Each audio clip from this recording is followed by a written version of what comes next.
rumbo al Mictlán.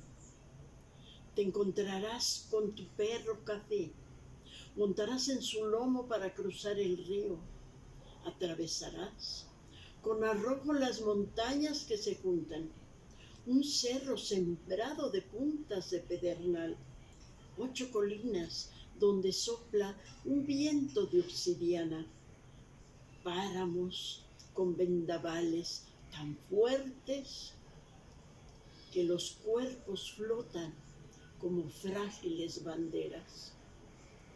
Pasarás por un paraje donde está el flechador, tratando de asaetar a las ánimas.